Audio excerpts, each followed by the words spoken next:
Hi y'all, it's the Lady of Pentacles. I am continuing on with all these videos that I'm going to make, and I wanted to talk about a paper that I did and kind of talk about, connect it obviously to kind of my witchy side as well, but this is going to be a slightly rambly video. It's going to be kind of me just most of my videos are kind of rambly, but I might get off on some tangents, so just bear with me. But I wanted to talk about how stories can matter in terms of us healing from trauma. And I kind of wanted just to talk about how just the power of getting the stories out of our bodies, even if that's just through journaling, how empowering and how even magical that can be, because it is kind of this release of all these emotions and energy that we've stored inside and that we've kept suppressed, which can in many cases be very, very damaging.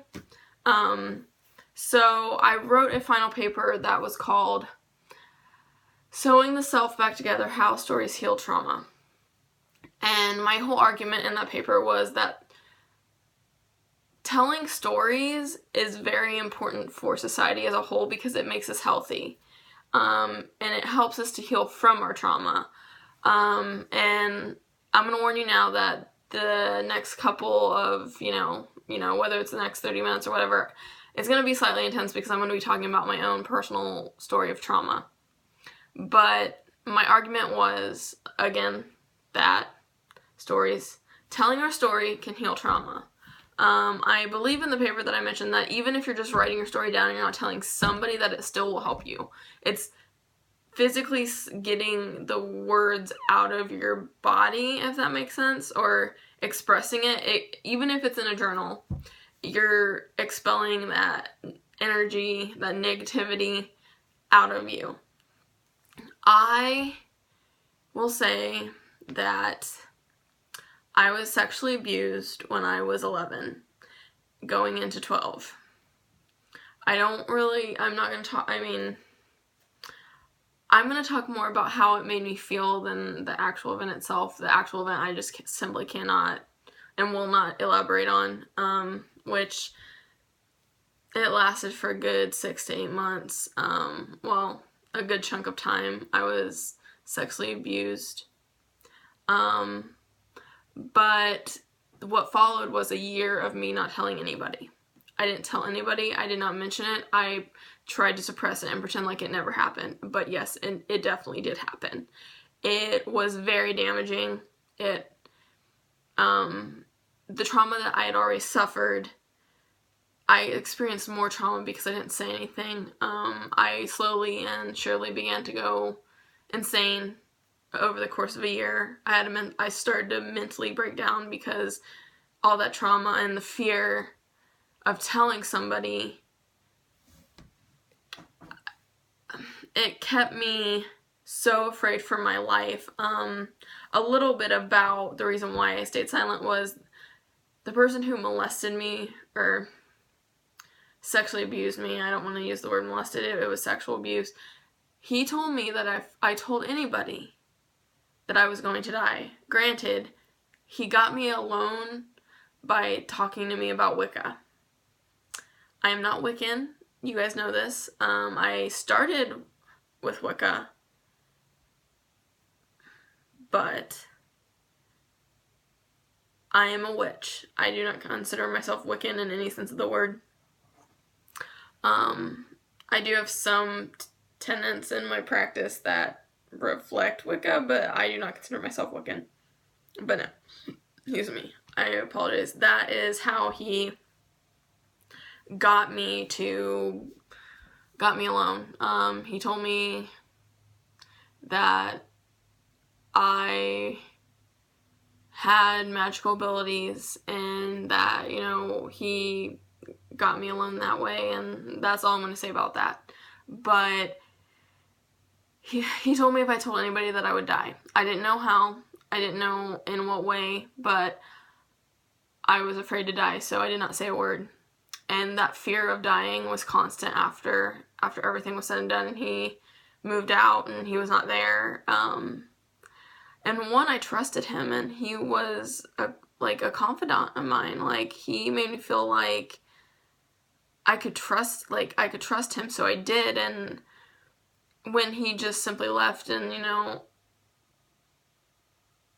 he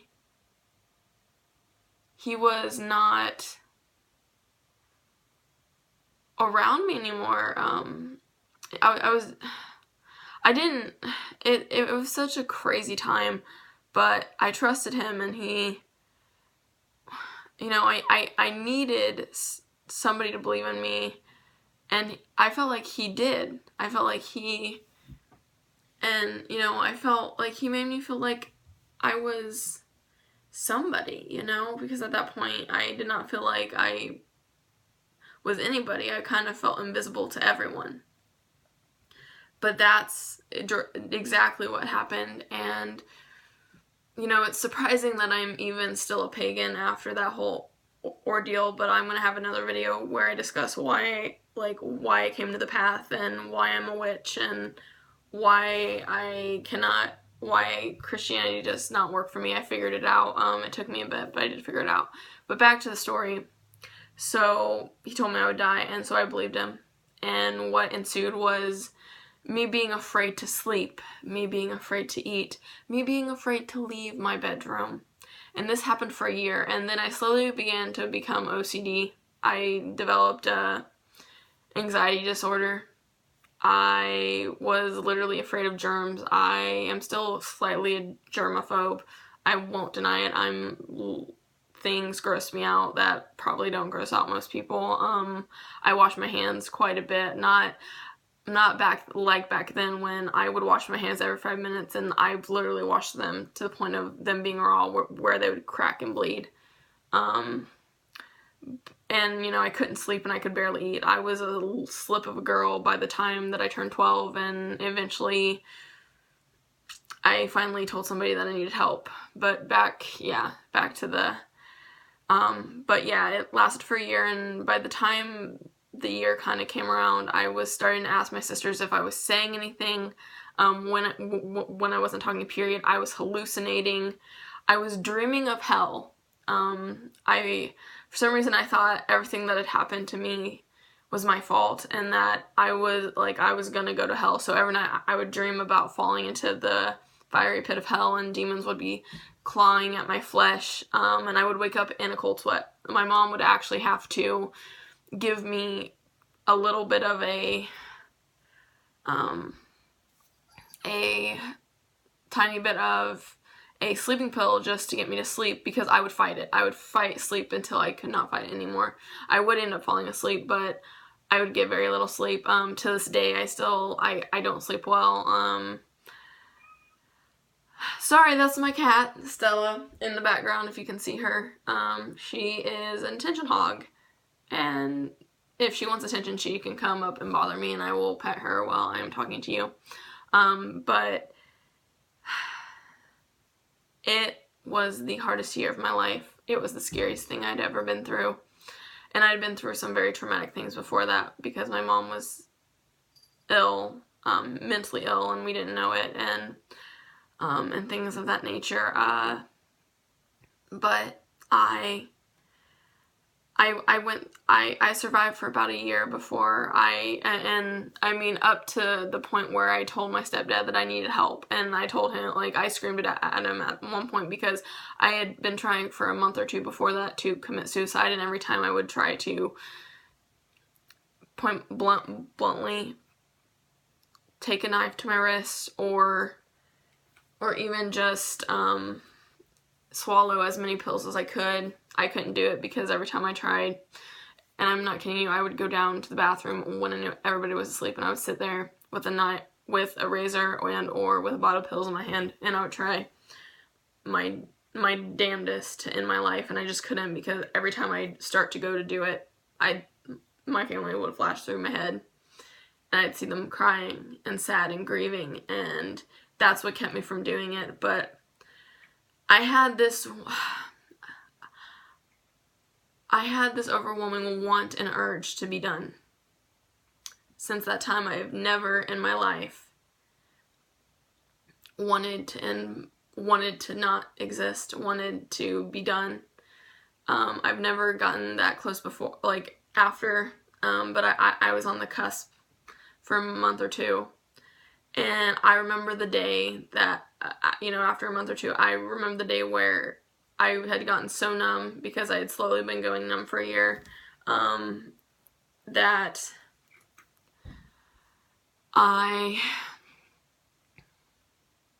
sorry, my brain stopped, but I just remember the day that I decided, well, I'm going to finally end my life, and this was when my stepfather was about ready to leave to go pick up my mom from work. My mom doesn't drive, so he had to pick her up and drop her off at work. I was at the sink and I was washing dishes, and I was finishing up the dishes, and all that were left were knives. And I decided there was nothing left. I just wanted to be done. I wanted my life to be done. I didn't want to do this anymore. It was too much. It was overwhelming. I was beyond scared. I wanted the fear to end. I wanted the agony to end, and I was in such pain. But I felt numb. I knew that I could end my life and my family. Their faces wouldn't stop me this time. But what was interesting is that right before he left, I heard this voice in my, it wasn't really a voice, it was like this feeling of an urge that I had to say something, like I had to get his attention, and I had to tell him that I needed help. I didn't tell him why I needed help. That would not come for another 3 or 4 months. But what I did tell him was that I needed help or I was gonna die.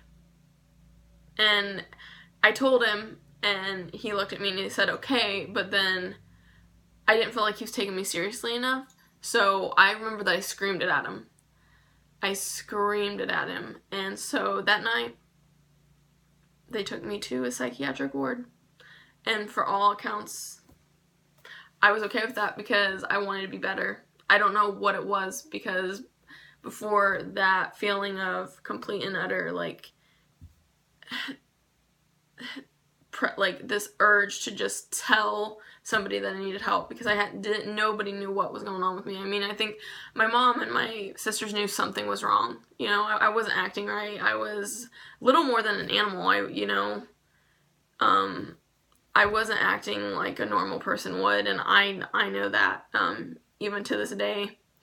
But they didn't really, I don't remember if they asked me what was wrong. I'm sure they did, but I didn't say anything. I was too afraid. But that night they took me to a psychiatric ward, and that was the first step in me getting better. But connecting it back to how stories matter, in that moment was the beginning of that story coming out. I didn't I didn't tell my story yet, but it was the first step in getting to tell that story. It was the first step. And had I stayed quiet, had I not told my story, had I stayed quiet and had I not even begun to tell my story, I wouldn't be here right now. I would not be here right now. Our words, our silence is powerful. I mean, there are times when, yes, silence is what is needed. Don't talk about your spell. Don't talk about people or what's going on in your life. There's karma. You don't want all of that to happen. But there are times when your story needs told, and I don't care if you tell your best friend, your mom, your dad, you just write it down. It needs to be told. But that was the beginning of just bringing myself back together. I love the metaphor of sewing the self back together. I think of a mind, and I see a literal brain in my head, but what's interesting is it's made out of stained glass, all these different colors, deep blues, deep reds, deep purples, and bright yellows even, and they're patched together. I mean, yeah, glass is glued, but you can still see the cracks, but it's still together. And so that metaphor works, because that was the point at which I began to slowly put myself back together. I went to that hospital for 2 weeks. It was not a good hospital. They didn't really help me with my problems. They just like medicated me to the point of no return. I was not kidding you not. I was on 8 medications, one of which had me so high that I could have gotten addicted to it and could have just stayed on it because it took away my problem. I didn't have to deal with the problem. I just had to take the pill, and everything was hunky-dory. Kind of hate that expression, but it works. But everything was hunky-dory. And so my problems were still there. But about 2 or 3 months after I got out of the hospital, I was starting to have problems again, and having trouble at school, and, just anxious and having trouble just dealing with life again. And this time, I would actually tell my story, because I wanted peace and comfort more than I wanted my life. I mean, for some reason, I still believe that I was gonna die. Like, there's this feeling in the back of this feeling that I had that I was gonna die if I said anything. But at that point, I didn't care if I died in the process of telling my story. I was going to. I mean, I was still only 12. And the people that you love and that you're close to and you're,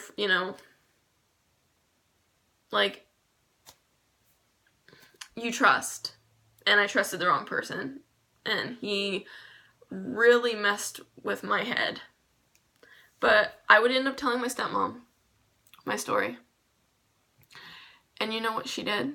I was afraid, and I was so afraid that they would hate me and reject me and blame me for it too. But you know what she did? She held me as I broke down and cried. It finally got out, and I felt like it was torn from my lips. Like, I couldn't get it out fast enough. But she held me. And it was dark in the room when I told her.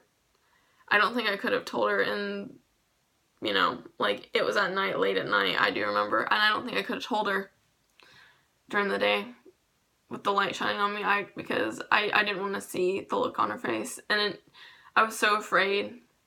But I told her my story. I told her what had happened, and I even gave her details. I don't think she wanted the details, but she got them. And she let me cry. I think I cried for about a good 30 minutes. And first she said, well, you need to go tell your dad. And I was like, I remember saying I couldn't do it. I didn't want him to know. I felt so ashamed and so dirty and so broken. And I didn't want him to know how dirty and how bad it was, I didn't want him to know. I wanted it to disappear. And I knew it wouldn't, but I wanted it to. But she eventually convinced me to, and she was going to be right there when I told him. And you know what happened? He just gave me a big hug. And I'm pretty sure that I could see the devastation on his face, but not because he thought that I was any less than or I wasn't worth anything. It was the fact that he hadn't been there to protect me, like most dads are wont to do. I'm sorry. I get a little teary when I talk about this because you're so afraid to let somebody down, but in reality, you haven't let them down. They're there for you. And so that's when it finally broke. My story was out. I will say that they convinced me to tell my mom and my stepdad. They told me that I had to go to the police. I didn't want to go. I was afraid of this man. And he was a man. I was 12 and he was like 21 or 22. I was afraid that even if I didn't die, that he was going to come after me. But they made me go tell the police, and justice was served, let's put it that way. But I just want to point out that it was only when I broke my silence And yes, again, silence can be useful and helpful when you don't rush to say something. But in this case, my silence is what almost killed me. I almost died. I would be dead now if I had stayed silent anymore, because I was so far gone. I mean, that was the first moment where I started to heal. It wouldn't be the overall healing that I needed. It wasn't until 3 years ago that I began to really heal, because I began to really look at myself and work through it, you know. I mean, I wanted to push it under the rug. I wanted it to not exist because I wanted it to be okay. I didn't want people to see that I was broken in any way. I'm a survivor. I know that. And you know, I honestly, though, looking back, I don't know who I would have been without the trials I've gone through. I'm thankful for them in some ways.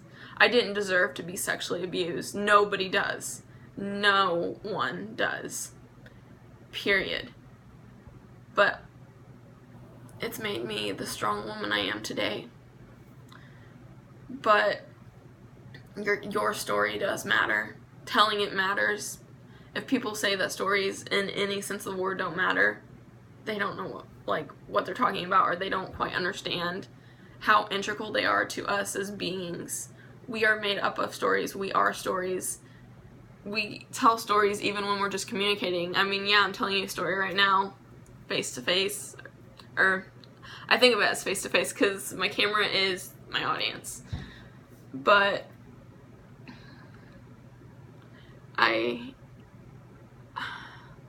our stories matter. I mean, and if we think about just think about how transformative it was for me, how powerful. It was so magical just to get it out, to expel that energy, to expel that negativity of whatever had happened to me. I totally didn't understand then how integral it was for me to tell that story. I need to tell it way sooner than I did. I do have problems and issues because of that event. I will not deny that, but I cope with them. I live with them. You know, our stories are so integral to who we are, and to let anybody tell us to stifle them, to suppress them, no. Even as witches, I mean, our rituals are in some form a story, or even our spells. Even if nobody else hears them but us, they are a gateway into our magical mindset, because all we need is our brain to make these spells work. But if we add words and we add tools and motions and things like that, it taps us into that essential mindset, and it helps us to make the spell happen. It helps us to get it out there. It's important. Stories are important. As a witch, my healing couldn't have happened. As a witch, I'm looking at my life and I'm like, my healing happened because I told my story. And going back to my story, the second most cathartic experience I ever had was when I took a intro poetry class in either the fall or I think it was the January of 2012. It was a couple years, no, it was quite a few years ago. But when I went into that class, I was just doing it for a general education requirement. I thought, hey, I'll give this a try. I stopped being able to write stories, period, because I felt I had writer's block, and throughout my trauma, writing fictional stories was how I got the escape I needed from all the problems I had at home, all the problems I had with dealing with how I felt about my body and just myself because of the sexual abuse. I still thought it was my fault for a long time. But it wasn't until that class that I was given my voice back. We have voices. And even as healers and witches and whatever you decide to call yourself. I feel that I am deep down a healer. I want to help people to heal. Even if that's me listening. Even listening is participating in a story. We are, I mean, without stories, I don't know where we would be. Stories are so important. But, again, back to the story, I'm kind of going off on tangents. I went into that class so unsure of myself and still having feelings of negativity, and I hated my body. I absolutely, positively hated my body. It was a source of shame for me. Sex was not something I thought was meant to give me pleasure. I thought it was just something that I was supposed to do to please the men in my life. You know, now I have a much more healthier outlook on those things, on my body and sex, because I've worked through it. It, like I said, until now, I have, like, it took me 3 years, like, from the point that I started my, that poetry class until even 6 months ago. Like, that's when my healing really, like, the big chunky healing began. But it was because I also was writing poetry, and I was getting out those negative feelings, and I was writing. Yes, I was writing in a poetical form, but it was based off my life and my feelings about my mother, about the sexual abuse. I wrote a poem that is disguised in a metaphor. Oh, sorry guys, somebody's weed whacking right outside my apartment. But the poetry was a way for me to get all those negative feelings out. I had nowhere else to let it out. I mean, yes, I did tell my story, but I didn't continue to tell it and reflect on it. After I told, I just wanted it to disappear. Excuse me, sorry, I didn't exactly work through it. I didn't want to work through it. I just wanted it to be done. But I would write that class was essential. I don't know where I would be today without that class and my professor. I'm not going to name his name, but I would not be here without that professor. He's my mentor. I look up to him. He has pushed me to be a better poet than I am. You know, well, not than I am, but he's helped me to challenge myself to be a better poet, and I've gotten to be a better poet. I finally feel like I've gotten to the point where I am a poet. I mean, I've always been a poet, but there's a point when you finally kind of really reach your voice, which will still change throughout your life, just like poetry writing is a practice. My witchy practice is a practice. It changes, and it will change. But he gave me back my voice, and I will be forever grateful. I am in his debt. And I finally told him, well, this past May at the end of the class, because I was taking another class with him. I take him every spring. I haven't not taken him in a spring since I had the intro poetry class, and now I've taken more advanced classes where I've written a chapbook. A couple chapbooks now, but this past one I'm hoping to get published. I'm not going to say what it is or whatever, but I am hoping to get it published. But without him, I wouldn't be here. He gave me, excuse me, it's been a long day.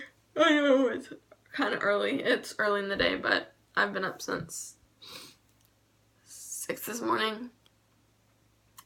But without him, I don't feel like I would still be here. Or I would be here and I would not be the healthy person I am now. He gave me a voice and a place to where I could get those feelings out. And now I feel lighter, I feel better, I am happier, I am satisfied with my life. Very satisfied with my life the way it is. And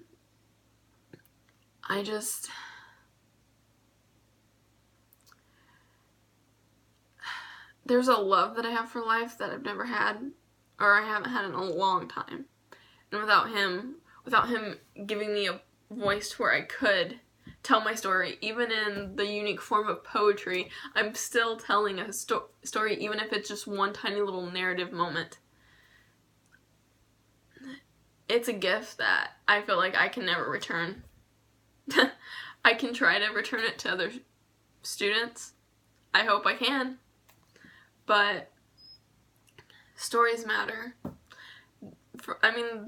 They just do. They're in the very fiber of our beings. We express ourselves with story. We need story to communicate. Even if we're just talking about how shitty our day was, we're still telling somebody a story. We just probably don't think of it that way. But story is even important in our craft. We have books of shadows that are a type of narrative. Yeah, sometimes it's just us writing spells down, but it's also us journaling about our craft. Even this is more like, this is my type of journal, like me talking to my audience. I'm recording my craft and my practice and how it's changed and how it's going and what it's doing. That's a story. It's not a traditional narrative structure, but it is a story. Stories matter. Stories matter in everyday life. It gets that energy away from us. It expels it. It releases it. And most of the time we need an emotional release of some kind. We need to get our feelings out. And as a society, I feel like we're very unhealthy in the fact that we feel like we cannot tell our feelings. We have to keep it bottled up, which is something I'm still working on. I still need to work on getting better at telling people how I feel. It's just a natural mechanism for me, because whenever I would tell somebody how I felt, bad crap would happen. It would come back on me, or it would upset the person that I would tell, and I'm first and foremost somebody who does not want to hurt somebody. I care about people way too much, and I'm not saying that nobody else does. I'm just saying, for me personally, telling people how I feel, especially when it comes to negative feelings and anything that could be that could conflict, they could create conflict or manifest it anyway. I don't want to do that.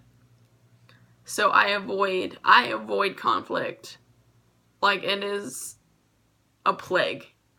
We'll just call it a plague. I want a better metaphor or simile or whatever you want to call it. But stories matter. That's how we heal from trauma. Without stories, we're not going to be healthy. Without telling people about our trauma and what's going on, it's going to sit there and it's going to stew. And it's going to build. And it's going to build until we blow up. Explode. Whatever. I almost lost my life because I didn't tell my story. And words are powerful. The fact that I eventually got up the courage to tell somebody my story, that was one of the most powerful moments of my life. I've had a few others, like, I've talked about. I found my voice with my professor in my poetry class. But telling my stepmom my story, that took guts. I don't know how I got the courage to do it, but the need for comfort and solace and to find peace was more overpowering than the urge to not die. And it's ridiculous that I feel like it's ridiculous that I even thought that I was gonna die. But what happens when somebody tells you, if you say anything, you will die? He didn't tell me how. Again, I know I've already said this. So then after that, I looked for death everywhere. I saw it in the food I ate. I saw it in breathing the air outside. I saw it in the stove. I would check the stove at 3 a.m. almost every night because I couldn't sleep. I was so afraid to close my eyes. I even thought I would have a heart attack in my sleep. And on top of that, I was dreaming of hell every night, waking up in a cold sweat. The torture, like the mental agony and torture, I can still clearly remember. I can still clearly see it. And in some ways I'm more, like, I feel more alive than ever because I'm finally healed. I finally put some of those demons to rest. I mean, I still have issues. I mean, I don't know how, like, I may never be completely whole, but I feel healthy. I feel very whole because I finally started to deal with those problems. I'm not letting them just sit there. And my poetry was the way for me to begin to get through that and wade through all of the disgustingness of the feelings and how I felt about my body. And I didn't even like looking at myself. Even 3 years ago, I couldn't even look at myself in the mirror without thinking I was a pig. I couldn't do it. My body was a thing of shame. You know, sex was something that was dirty for me. It was, you know, now I don't look at sex that way, but it's taken me working through my feelings to realize that sex can be a pleasurable and healthy experience for me. It's not just about satisfying whoever I'm in a relationship with, and that's what it was for a long time, you know. And that trauma was the reason why I've gotten myself into some pretty other, like, very traumatic and scary situations, very abusive relationships. But, you know, I wouldn't change it. Stories matter, guys. They help us put ourselves back together. Without them, how can we heal? We can't. Stories help us to build a community. That's how we build that community. Like, we share and it brings other people in. But when we don't, that's what isolates us. We originally feel that telling our story is going to be what isolates us because we feel like people are going to reject us. But in reality, it's the telling of it to others that builds community because they can take a hold of the burden. They can take it and help us to get through it. So, if you've got a story that you haven't told, whenever you're ready, and I mean really when you're ready, because I mean telling a story too soon can be more traumatic for you than if you would have waited. When you know that you're ready to tell your story, tell it. It's going to be the most empowering thing you've ever done. Just get it out there. Get that negativity, expel it from your body. Because I literally believe that not telling our stories, keeping them chained and shackled in our brains without any outlet, that's what's going to destroy us. That's what does destroy us. For looking from my own story, I almost committed suicide because I kept it shackled. I went insane. So guys, please, I know this is a crazy video and in some ways it hasn't completely connected to witchcraft, but silence can be empowering, but even just speaking the words that we need to speak can be a spell in and of itself. So I'm going to get off here with this video, and all I'm going to say, have a great day. Blessed be.